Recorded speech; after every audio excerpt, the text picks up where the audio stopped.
Hello बच्चों, आप सभी का स्वागत है आपके अपने यूट्यूब चैनल केजे रिवोल्यूशन में। तो आज की इस वीडियो में हम देखेंगे हमारा लिमिट का लेक्चर 2। ठीक है ना। लिमिट के लेक्चर 1 में हमने डिस्कस कर लिया था कि आपकी लिमिट एक्चुअली में है क्या है, लिमिट का मीन क्या है, लिमिट के बेसिक कॉन्सेप्ट क्या है, लिमिट की हेल्प से हम क्या फाइंड करने का प्रयास करते हैं और लिमिट हम कैसे फाइंड करते हैं, इसके बारे में भी डिस्कस कर लिया था। इस वीडियो में हम देखेंगे ग्राफिकल अंडरस्टैंडिंग कि अगर आपको ग्राफ्स दिए हैं तब आप लिमिट कैसे फाइंड करेंगे, इसके बारे में हम इस वीडियो में देखेंगे। ठीक है, लेकिन उसके पहले हम इस नोट पर डिस्कस करेंगे इस नोट का मीनिंग क्या है। लेकिन सबसे पहले मैं आपका रिवीजन करा दूं फिर से लिमिट के बेसिक कॉन्सेप्ट्स का। ओके, उसके बाद हम इस टॉपिक पर वापस आएंगे। ओके, तो एक्चुअली में मैंने आपको सिखाया था कि लिमिट होती क्या है। तो आपको पता है कि अगर आपका कोई एक नंबर है, फॉर एग्जांपल एक एग्जांपल लेते हैं f(x) = 3x/x। ठीक है ना। तो आप इसमें हर वैल्यू पुट करा सकते, लेकिन x = 0 पुट नहीं करा सकते। इसीलिए यहाँ पर लिखा होना चाहिए x ≠ 0 पे एक फंक्शन आपका डिफाइन नहीं है। मतलब x से x आप काट सकते हैं, कब? तो f(x) आपका क्या आ गया 3, लेकिन कब आया? जब x का value is not equal to 0। मतलब x बराबर 0 पे इस फंक्शन का कोई भी वैल्यू फाइंड नहीं होगा। सेम इसी प्रकार से आपको समझना है कि मान लीजिए आपका a कोई नंबर है, a पर आपका फंक्शन कोई भी वैल्यू एग्जिस्ट नहीं करता। लेट अस एक ग्राफ बना लीजिए, उससे आपको ज़्यादा बेटर अंडरस्टैंडिंग होगी। आइए इसी को देख लेते हैं। ठीक है ना। तो f(x) = 3 आपका किस टाइप का ग्राफ होगा? इस टाइप का। ओके, देन 0 पे ये क्या है? Not defined. ठीक है ना। ये ग्राफ किसका है? f(x) = 3 या y = 3 का ये क्या है? आपका ग्राफ है। ओके, अब बताइए 0 पे वैल्यू डिफाइन नहीं है, लेकिन लिमिट की हेल्प से हम क्या निकालते हैं? 0 के बिल्कुल नज़दीक का वैल्यू फाइंड करते हैं। ठीक है ना। तो 0 पे फाइंड नहीं हो सकती मान लिया, लेकिन 0 के बिल्कुल नज़दीक तो वैल्यू फाइंड हो सकती, वही आपकी क्या कहलाती है? लिमिट कहलाती है। मतलब अगर हम 0 के नज़दीक कौन कौन से पॉइंट हो सकते? एक तो आपका लेफ्ट हैंड साइड में होगा, एक आपका राइट हैंड साइड में होगा। तो जब आप लेफ्ट हैंड साइड से 0 की ओर बढ़ते हैं, 0 के निकट वो बिंदु की ओर बढ़ते हैं, तब जो आपका क्या होगा? फंक्शन का वैल्यू जिस वैल्यू की ओर बढ़ता है वही आपकी क्या कहलाएगी? लिमिट कहलाएगी। तो अगर आप यहाँ बढ़ रहे हैं तो फंक्शन पर चलिए, तो आप कहाँ पहुँचे? 3। ये वैल्यू आपकी क्या थी? y = 3। तो आपकी LHL क्या आ गया? 3। और अगर आप यहाँ से आए तो RHL भी आपको यहाँ तक पहुँच गए। यहाँ पर फंक्शन का वैल्यू क्या है? 3। तो RHL भी आपका क्या आया? 3। चूँकि LHL एंड RHL से आपको क्या मिला? सेम आंसर मिला। देन आपकी लिमिट क्या हो गई? 3 एग्जिस्ट कर गई। ठीक है ना। तो सिंपल है लिमिट का क्वेश्चन, कुछ ज़्यादा डिफिकल्ट नहीं है, केवल आपको कॉन्सेप्ट समझाना था। कॉन्सेप्ट मैंने फिर आपको रिवीजन करा दिया है। ठीक है। अब आइए एक बार और एक और कॉन्सेप्ट मैं आपको बता दूं सिंपल फॉर्मूले के थ्रू। अगर a वो नंबर है जिस पर आपको क्या फाइंड करना है? हमारी लिमिट फाइंड करनी है। तो a के बिल्कुल जस्ट नज़दीक वाला नंबर जो भी आपका होगा वो क्या होगा? a-h। एंड a के इस साइड के नज़दीक नेबरहुड वैल्यू आपके साथ मैंने डिस्कस की थी, वो क्या होगी? a+h। देन आपका जो LHL है, मतलब लेफ्ट हैंड साइड से अगर हम अप्रोच करें a को, तो फंक्शन का वैल्यू अप्रोच किसको करेगा? वो क्या होगा? Limit x tending to a-। किस प्रकार से रिप्रेजेंट करते हैं? a-, क्योंकि लेफ्ट हैंड साइड से आ रहे हैं f(x), और इसी को हम चेंज करके क्या लिखते हैं? Limit h tending to 0 f(a-h)। Okay, तो a आपकी क्या हो गई? LHL की वैल्यू। एंड देन आपकी RHL की वैल्यू क्या होती है? Limit x tending to a plus f(x), and इसी को चेंज करके क्या होता है? h tending to 0 f(a+h)। ये आपका क्या होता है? RHL का वैल्यू। और दोनों को फाइंड कर लें तो आपका अगर इक्वल आता है LHL and RHL, then limit आपकी एग्जिस्ट करेगी। और अगर इक्वल नहीं आता देन आपकी लिमिट एग्जिस्ट नहीं करने वाली। ठीक है ना। तो ये मैंने थोड़ा सा एक्सप्लेनेशन आपके साथ कर लिया है। लिमिट के क्वेश्चनों को सॉल्व करने के लिए इसकी आपको हेल्प पड़ेगी। ओके, तो आइए अब देखते हैं हम हमारा नोट क्या है, फिर हम ग्राफिकल क्वेश्चनों को देखेंगे। ओके, तो देखते हैं नोट हमारा क्या है। देखो ध्यान से पढ़ना इस नोट को, फिर मैं इसका क्लैरिफिकेशन बहुत अच्छे से कर दूंगा, पहले आप समझें। If function define at X is equal to A, मतलब अगर फंक्शन की वैल्यू ए पर डिफाइन है, अभी हम क्या कह रहे थे, ए पर क्या है, नॉट डिफाइन, हमें मिल ही नहीं रहा था ए पर। अगर फंक्शन का वैल्यू ए पर डिफाइन है तो वे क्या कह रहे हैं, then it is not required to find both limit. तब हमें जरूरत ही नहीं कि हम LHL अलग से फाइंड करें, RHL अलग से फाइंड करें। देखो सेपरेटली, ठीक है ना, अलग अलग से। We can find limit x tending to a f x, हम डायरेक्ट ही ए का वैल्यू उसमें पुट करा दें तो वही उसकी क्या हो जाएगी, लिमिट हो जाएगी। जब वैल्यू ए पर डिफाइन है तब एक देखना, बात समझना, ए पर अगर डिफाइन है तो हम लेफ्ट हैंड साइड तक भी किस लिमिट तक पहुंच सकते, ए पर ही पहुंच सकते, और यहाँ तक भी हम ए तक ही पहुंच सकते। अभी हम ए के नज़दीक की वैल्यू क्यों ले रहे थे, क्योंकि हम ए पर वैल्यू ले नहीं पा रहे थे। लेकिन अब ए पर तो क्या हो गया, डिफाइन हो गया ना, तो वो वैल्यू किस पर लेंगे, ए पे ही लेंगे। तब हमारी लिमिट सिंपल क्या हो जाएगी, simple limit x tending to a then f x, क्योंकि ए पर आपका क्या हो गया, अब डिफाइन हो गया। जब डिफाइन नहीं था तब हम ए के नेबरहुड वाले वैल्यूज पर चेक करते थे और देखते थे LHL RHL का वैल्यू सेम है या नहीं। अगर ए पर डिफाइन है देन आपको लिमिट निकालने के लिए उस क्वांटिटी को डायरेक्ट फंक्शन में पुट कर दें, वही आपकी क्या हुई, लिमिट होगी। और LHL RHL से निकालेंगे तो भी ए ही आने वाली है, कोई फर्क नहीं पड़ेगा। तो हम फर्जी का समय फोकट का क्यों वेस्ट करें, सीधा सीधा हम उसी को उस फंक्शन में पुट करा देंगे तो वही उसकी क्या हो जाएगी, लिमिट हो जाएगी। अब कुछ एग्जाम्पल है इसके थ्रू हम समझेंगे, ठीक है ना। क्या है, जैसे फॉर एग्जाम्पल फर्स्ट है हमारा, क्या है, limit x tending to 0 cos x। अब बताइए ए है तो इसका क्या आंसर आने वाला है, बताइए क्या करें। आइए इसको इस साइड कर लेते हैं, ठीक है।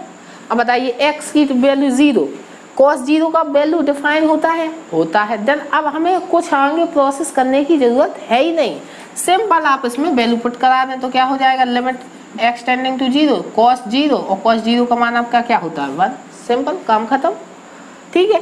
अब देखते हैं क्या है आपका question, limit x tending to 1 और क्या है x plus 2 upon x square plus 1। अब बताइए क्या ये डिफाइन है, अरे है डिफाइन, कोई हेडेक है क्या, बंद रखने पर वैल्यू मिल रही है तो बस। हम LHL RHL का कॉन्सेप्ट अब यूज करने वाले नहीं है, जब डिफाइन नहीं होता बंद पे तब हम चेक करते हैं। अब बंद पे डिफाइन है, कोई वैल्यू आ रही है तो वही आपका क्या हो जाएगा, लिमिट का वैल्यू हो जाएगा, सिंपल है। तो क्या हो जाएगा, पुट कराइए 1 प्लस 2 1 प्लस 2, सिंपल है, 1 प्लस 1 तो 3/2 आपके क्या आ गई, लिमिट आ गई। यहाँ पर मैंने और भी एग्जांपल लिखे हैं, क्या हो जाएगा, limit x tending to 2 x square plus 5, ए है आपका, तो देख लीजिए x इज इक्वल टू 2 पर फंक्शन डिफाइन है तो डायरेक्ट आपकी लिमिट आपको इसी में पुट करा देना है। 4 प्लस 5 इज इक्वल टू आपका 9 आ जाएगा। कोई फ्री फोकट का है सवाल, आपको कुछ करने की जरूरत है ही नहीं है, ठीक है ना। अब अगला देखते हैं, अगला क्या है आपका, limit x tending to 0 x plus 2 upon x plus 1। अब बताइए क्या हेडेक है आपको x इज इक्वल टू 0 लगना में, नहीं है, x का वैल्यू टेंडिंग टू 0 यानी 0 ही पे पहुंच सकता है, 0 के पास नहीं जाने की आवश्यकता है, अब 0 तक ही भी पहुंच सकता है क्योंकि फंक्शन डिफाइन है। जब 0 पे फंक्शन डिफाइन नहीं होता था तब हम 0 के पास तक पहुंच जाते थे, लेकिन यहाँ पर तो डिफाइन है ना, तो क्या हो जाएगा आपका लिमिट का value 0 plus 2 0 plus 1 that is आपका 2 आ जाएगा लिमिट का वैल्यू। अब आप बोलेंगे कि LHL RHL से क्यों नहीं निकाले, अरे ठीक है आप इस क्वेश्चन को ले लीजिए, ठीक है ना, इसी क्वेश्चन को, ज़्यादा दूर नहीं जाना, इसी क्वेश्चन को मैं आपको लिमिट से भी सॉल्व करा के बता देता हूँ। अब लिमिट आप इसकी बदलिए, LHL निकालिए, क्या निकालता हूँ, LHL, ओके, LHL निकालिए तो x की वैल्यू की जगह आपको 2 पर चेक कर रहे हैं, किस पर, at x is equal to 2 पर चेक कर रहे हैं। तो x का वैल्यू आप LHL में क्या रखेंगे, 2 माइनस एच, अभी सिखाया था f a माइनस एच रखते हैं। तो अगर x टेंडिंग टू 0 है, सॉरी x का वैल्यू अगर 2 पर टेंडिंग करना है तो h का वैल्यू क्या होगा, 0 होगा। समझिए, ध्यान से समझिए, अगर x का वैल्यू आपका 2 बनना है तब h का वैल्यू क्या बनना पड़ेगा, 0 हो जाएगा ऑटोमेटिक। देन यहाँ से लिमिट आप इस क्वेश्चन में बदल सकते हैं, क्या हो जाएगा, limit h tending to 0 of x की प्लेस पे आपका क्या हो जाएगा, 2 माइनस एच का होल स्क्वायर प्लस 5। ठीक है, अब देख लीजिए h का वैल्यू 0 पुट करें तो क्या आएगा, 2 का square plus 5 that is 4 plus 5 is equal to 9। आएगा कि नहीं आएगा। अब RHL भी सेम फाइंड कर लीजिए आप, RHL क्या आने वाला है। मैं आपको आपके डाउट को क्लियर करने के लिए फर्जी की एक कैलकुलेशन कर रहा हूँ, ना तो करने की कोई आवश्यकता नहीं थी। आइए करते हैं, क्या हो जाएगा। अब x का वैल्यू आप क्या रखेंगे, 2 plus h, then same condition x tending to 2 implies h tending to 0, then put कराइए, क्या हो जाएगा आपका, limit h tending to 0 and आपका 2 प्लस एच का होल स्क्वायर प्लस 5। इसमें पुट कराएं, क्या आएगा, 2 का square plus 5 that is 4 plus 5 आपका क्या है, 9। आप देख सकते हैं LHL और RHL की वैल्यू क्या आई, 9। तो आपस में इक्वल है तो लिमिट क्या हो गई, 9। अब आप यहाँ से भी देख सकते हैं क्या आई आपकी लिमिट, 9। तो अगर फंक्शन की वैल्यू 2 पर डिफाइन है देन हम वही वैल्यू पुट करा देंगे। तो आपकी क्या आ गई, 9 आ गई। अब देखो आपने यहाँ से बहुत अच्छा कॉन्सेप्ट आया है, देखो यहाँ से सीखे।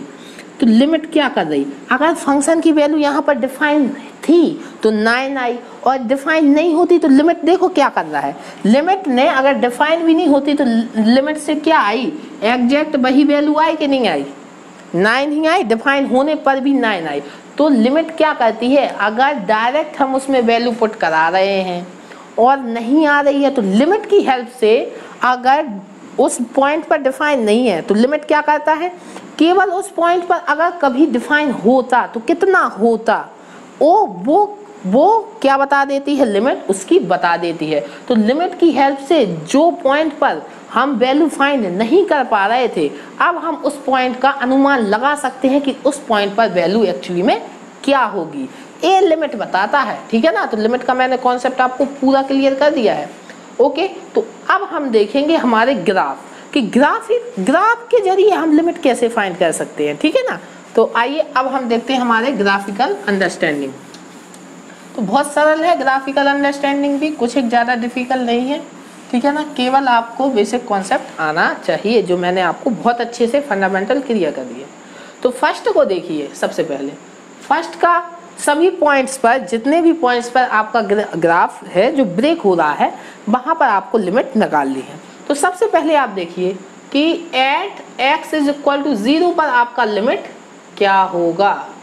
x इज इक्वल टू 0 पर कोई अगर फंक्शन है, ए फंक्शन दिया है, तो फर्स्ट इसमें क्वेश्चन में फर्स्ट पार्ट है क्या है कि हम फाइंड करना चाहते हैं x इज इक्वल टू 0 पर फंक्शन की लिमिट क्या होगी।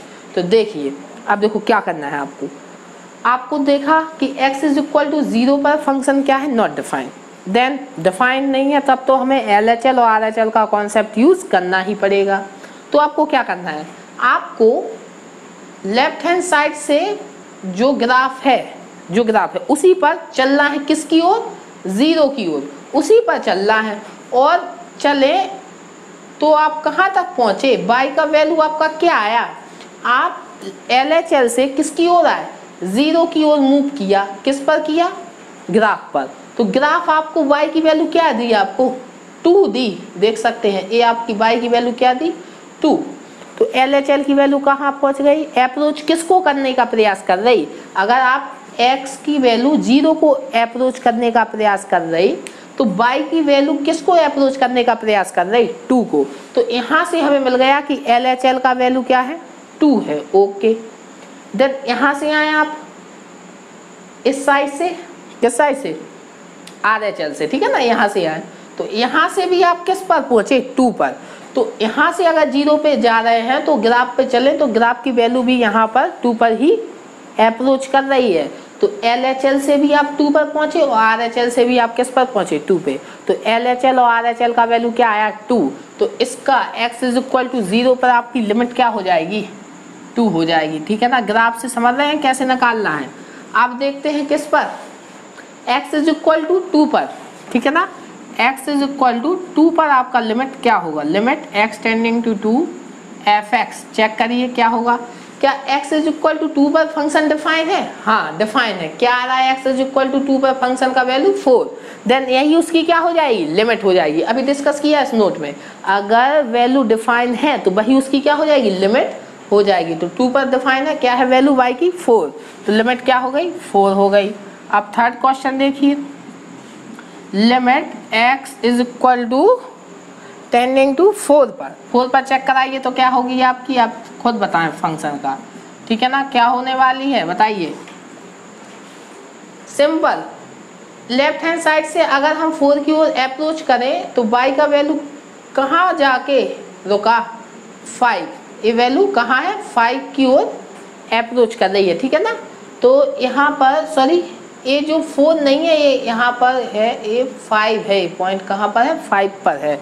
तो ये यहाँ पर लिमिट क्या आएगी 5 आएगी ना कि 4, मिस्टेक हो गया था, आप चेक कर लेना। यहाँ पर 5 है ये पॉइंट, 5 की अगर परपेंडिकुलर कराएं तो 5 पर गिरेगा, तो क्या आने वाला है 0। अगर आप 4 की ओर लेफ्ट हैंड साइड से मूव करें तो ग्राफ y की वैल्यू कहाँ तक पहुँचा रहा है 5 तक, तो LHL का वैल्यू 5 आया।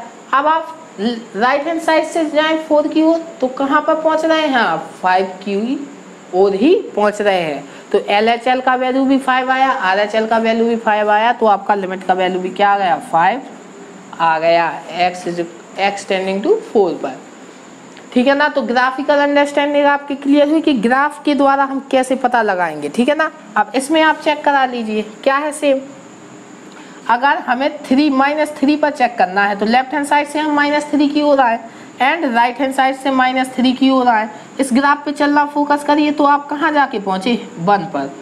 ठीक है ना, तो बेसिकली यहाँ पर तो -3 पर तो फंक्शन क्या है डिफाइन है, तो सिंपल आपका सेकंड वाले का लिमिट x टेंडिंग टू -3 पर fx का वैल्यू सिंपल क्या हो गया 1 हो गया, क्योंकि यहाँ पर फंक्शन क्या था आपका डिफाइन था।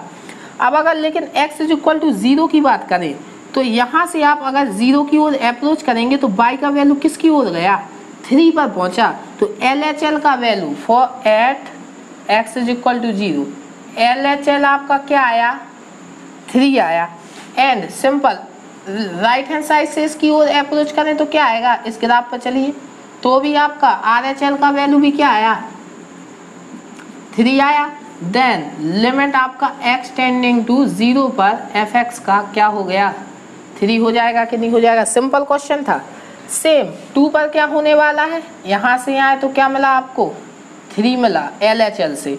अब यहाँ पर ये अच्छा कॉन्सेप्ट है, यहाँ पर समझिए। ठीक है ना, इसमें देखिए क्या है, अगर आप 2 पर चेक कर रहे हैं तो 2 पर अगर आप LHL से आते हैं 2 की ओर तो आप कहाँ पर LHL का वैल्यू आपको क्या मिला, यहाँ पर 3 मिला। कहाँ पर एट x = 2 पर। ओके, यहाँ पर इसको मैं क्लीन कर रहा हूँ, आप बता लेना। ठीक है ना, x = 2 पर आपको LHL का वैल्यू क्या मिला 3 मिला। अब आप RHL से इसकी ओर टेंडिंग करें 2 की ओर तो आप देखेंगे कि ग्राफ का वैल्यू कहाँ आया, यहाँ जाके रुक गया 1 पर। तो RHL का वैल्यू आपको क्या मिला 1 मिला। Then LHL is not equal to RHL, then function का यहाँ पर 2 पर लिमिट एग्जिस्ट करेगा ही नहीं। ठीक है ना, आपको सिखाया था कि अगर LHL is not equal to RHL तो फंक्शन का वैल्यू एग्जिस्ट नहीं करने वाला। आपको दिख भी रहा है ग्राफ यहाँ पर क्या है टूटा हुआ है, तो कोई लिमिट एग्जिस्ट नहीं करने वाली। ठीक है, अब आइए देखते हैं यहाँ पर क्या 4 पर करेगा एग्जिस्ट, हाँ करेगा। देखो क्या होगा, आप यहाँ से चलें तो कहाँ पर पहुँचे 3 पर, और लेफ्ट हैंड साइड से भी चलें तो भी कहाँ पर पहुँचे 3 पर। तो लिमिट x टेंडिंग टू 4 पर fx का क्या हो जाएगा 3 हो जाएगा कि नहीं हो जाएगा। तो ग्राफ के द्वारा आपको निकालना आ रही लिमिट की कैसा, उस पॉइंट की ओर आपको मूव करना है और देखना है कि ग्राफ पे हम अगर चल रहे हैं तो वो वैल्यू किस पॉइंट तक पहुंच रही है, वो ही आपकी लिमिट होने वाली है। और अगर उस पॉइंट पर फंक्शन का वैल्यू डिफाइन है देन आपका एग्जैक्टली आपको कुछ करने की जरूरत नहीं है, वही आपकी क्या होगी, वैल्यू होगी फंक्शन की। ठीक है, इसको मैं क्लियर कर रहा हूँ और फिर आपको एक नए एग्जाम्पल के थ्रू समझाऊंगा। ओके, तो आइए देखते हैं नेक्स्ट एग्जाम्पल आपका आपके सामने है। सबसे पहले आप 1 पर चेक कीजिए, ठीक है ना, सॉरी 2 पर।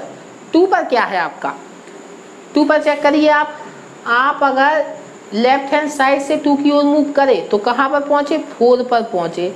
तो इस फंक्शन के लिए at x is equal to किस पर, 2 पर, LHL क्या आया आपका, 4 आया। ठीक है, अब RHL की बात करते हैं। ठीक है, RHL देखिए, अगर आप राइट हैंड साइड से चले ना ग्राफ की ओर, किसकी ओर, 2 की ओर चल रहे हैं तो ग्राफ पर चलना पड़ेगा। तो y की वैल्यू कहाँ पहुंची, 1 पर। दैट इज, इसका मीनिंग क्या है, RHL का वैल्यू क्या है, 1। LHL is not equal to RHL। That x बराबर 2 पर नॉट एग्जिस्ट, लिमिट आपकी एग्जिस्ट नहीं करने वाली। ठीक है ना, इतना चीज क्लियर। अब देखते हैं 4 पर क्या होगी, चलिए यहाँ से चलिए LHL से इस ग्राफ पर, तो कहाँ जाके पहुंचे आप, 4 पर।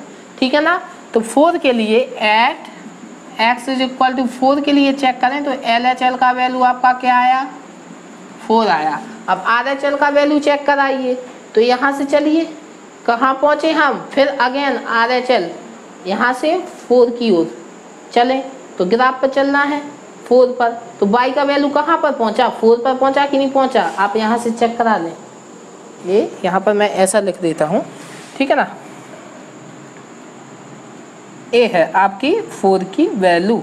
ठीक है ना, तो LHL का वैल्यू भी यहाँ पर 4 आया और RHL का वैल्यू भी 4 आया। देन आपकी लिमिट क्या हो जाएगी, लिमिट किस पर, लिमिट x टेंडिंग टू 4 और fx दिस फंक्शन क्या हो जाएगी, 4 हो जाएगी। तो आपको बेसिक अंडरस्टैंडिंग क्लियर हुई कि ग्राफ के द्वारा हम कैसे पता लगाएंगे हमारे लिमिट। ठीक है ना, कुछ नहीं करना, जिस पॉइंट पर आपको वैल्यू फाइंड करनी है उसी पॉइंट पर ग्राफ ही पे आपको किससे, लेफ्ट हैंड साइड पे चलना और y की वैल्यू देखना कितना आया, तो वो आपका LHL होगा। और उसी पॉइंट के राइट हैंड साइड से आपको ग्राफ की ओर चलना है और देखना कि आप कहाँ तक पहुँचे, y का वैल्यू और कहाँ क्या फाइंड हुआ, तो वो आपका RHL होगा। और LHL और RHL आपके इक्वल हैं, देन आपका लिमिट एग्जिस्ट करेगा और वही आपका लिमिट होगा। अगर LHL RHL की वैल्यू आपके इक्वल नहीं है तो लिमिट एग्जिस्ट नहीं करने वाला। ठीक है ना, तो ये बहुत इंपॉर्टेंट टॉपिक था, क्योंकि अगर आपको कोई फंक्शन दिया है, लिमिट पूछा है, तो आप उसका एग्जैक्टली ग्राफ बता के भी पता कर सकते हैं। ठीक है, तो इस वीडियो में यहीं तक रहने देते हैं, अगली वीडियो में आएंगे और लिमिट के और अच्छे कॉन्सेप्ट लेके। उसके बाद हम जैसे ही लिमिट को ख़त्म कर लेंगे ना तो हमारा कैलकुलस बहुत अच्छे से फिनिश होगा। ओके, तो लिमिट का कॉन्सेप्ट आप बहुत ध्यान से समझे। ओके, तो इस वीडियो में यहीं तक, अगली वीडियो में आएंगे कुछ नया टॉपिक लेके। तब तक के लिए आप सभी को केजे रिवोल्यूशन की तरफ से गुड बाय।